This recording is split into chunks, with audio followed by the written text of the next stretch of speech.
Good morning, everyone. I am Executive Director Roger Young of the Florida Fish and Wildlife Conservation Commission. I am joined by Major Evan Laskowski and Officer Brad Johnson. And as Executive Director of the FWC, it is with profound sadness that I address you today regarding the tragic alligator attack that claimed a life on Tiger Creek in Polk County.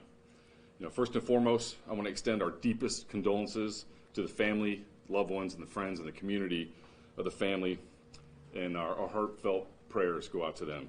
This is a devastating loss, and our hearts go out to everyone affected by this tragedy. We've launched a full investigation into what happened and are working closely with our law enforcement partners, our biologists, and our wildlife specialists, and the Polk County Sheriff's Office. I want to say thanks to Sheriff Grady Judd and to the Polk County Sheriff's Office for all their assistance in this investigation. We are working hard to understand exactly what happened. While alligator attacks resulting in fatalities are extremely rare, this tragedy serves as a somber reminder of the powerful wildlife that share our natural spaces. We remain committed to public safety while also balancing our wildlife resources. So for more information on the incident, I'm going to turn it over to Major Laskowski. Major. Thank you, Director Young. Good morning. I'm FWC Major Evan Laskowski of the Southwest region. So yesterday on May 6, FWC and the Polk County Sheriff's Office responded to the report of an alligator incident at the mouth of Tiger Creek on Lake Kissimmee. A husband and wife were canoeing in a 14-foot canoe in approximately 2.5 feet of water. Their canoe passed over a large alligator. The alligator thrashed and tipped the canoe over, and both individuals ended up in the water. The female victim, Cynthia Diekma, age 61, of Davenport, was sitting in the bow of the canoe at the time of the incident. She ended up on top of the alligator in the water and was bitten. Her husband attempted to intervene, but was unsuccessful.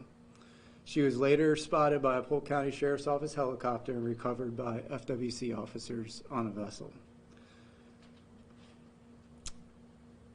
Contracted nuisance alligators responded to the scene last night and recovered an 11-foot 4-inch alligator, matching the length description of the alligator involved in the incident.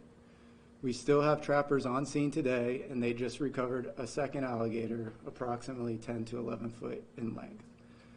This investigation is still ongoing, and will release further information regarding the specifics of the investigation as it becomes available. And with that, I'll turn it over to our Public Information Officer, Bradley Johnson, for some talking points on alligator safety. Thank you. Good morning. The FWC places the highest priority on public safety and administers a statewide nuisance alligator program known as SNAP. SNAP uses contract nuisance alligator trappers throughout the state to remove alligators believed to pose a threat to people, pets, or property. People with concerns about an alligator should call FWC's toll-free nuisance alligator hotline at 866-FWC-GATOR. That's 866-392-4286, and we will dispatch a contracted nuisance alligator trapper to resolve the situation. The FWC also works to keep Floridians and visitors informed and recommend the following precautionary measures near alligators, including in or near the water, to reduce the chances of conflicts with alligators. Make sure you keep a safe distance if you see an alligator. Keep pets on a leash and away from the water's edge. Swim only in designated swimming areas, and never feed an alligator. So at this time, we'd like to turn it over to whatever questions you may have for us. You said that deadly alligator attacks are actually pretty rare.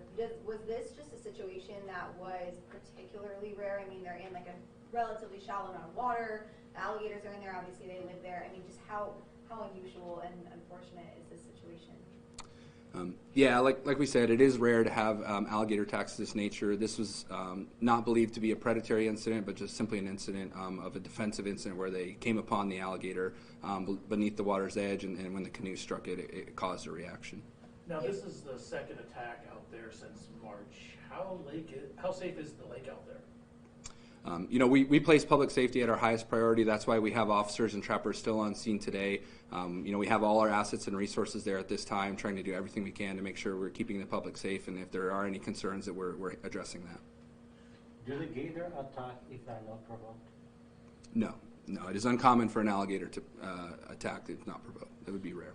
You mentioned the two alligators that were dispatched. were there more, or just the only two?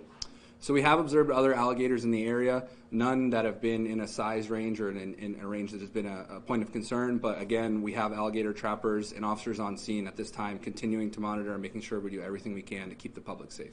Is this the mating season? Yeah, so this is the season of heightened activity right now, so we're definitely in that time frame. It's I wouldn't, danger is not the right, I would say, term in this case. We always encourage the public to keep their distance from wildlife, and this is obviously one of those situations where during this time when alligators are active, we would strongly encourage the public to keep their distance from alligators. By issuing more tags, do you think this would have maybe curtailed the problem or maybe stopped the problem out there? So that's a common question. We did increase just this year the allotment for our statewide alligator hunt by 1,000 tags. And along with our statewide nuisance alligator program, we've taken up to 15,000 alligators out of the wild this past year. So it is hard to say that those numbers correlate because there's going to be alligators in the population in the wild anyway. So, with alligators in the wild, there's a potential always there. Can you kind of explain why you guys do that too, with the tagging and everything? So we do an evaluation or assessment on an annual basis on the population of alligators, and our biologists look at that, and then we look at the statewide alligator hunt numbers and effectively change that as needed. Can you speculate about what might have caused the alligator to surface and attack? So it would be premature to speculate on exactly what happened. We do have an eyewitness, and it sounds like the canoe drifted over on top of the alligator, so it seems to be a surprise, or the alligator was startled. So, again, it's a little premature to speculate on exactly what happened. You guys don't believe, though, that, I know in some instances, unfortunately, people are believed to have maybe provoked or agitated animals. You don't think that was the case in this situation?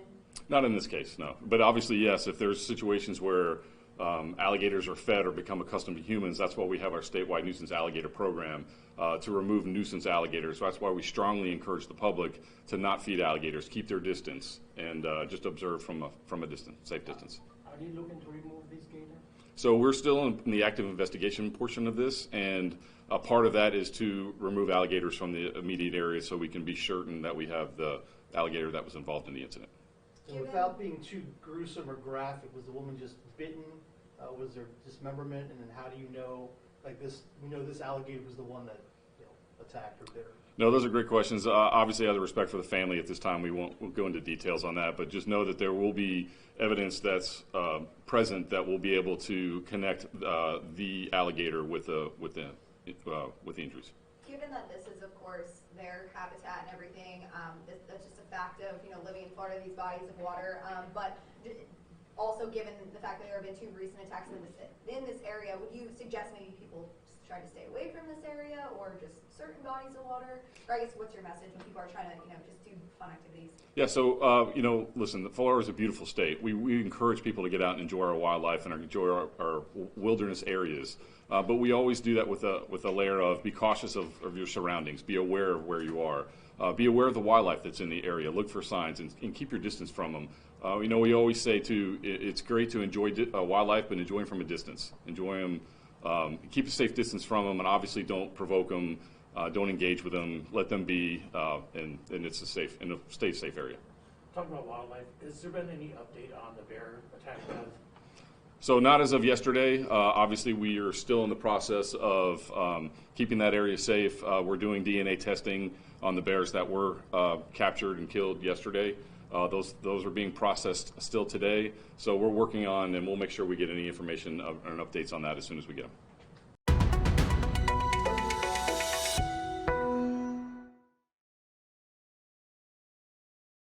Thank you for watching. Subscribe below and download our NewsNation app right now on your phone, and you will get fact-based, unbiased news for all Americans.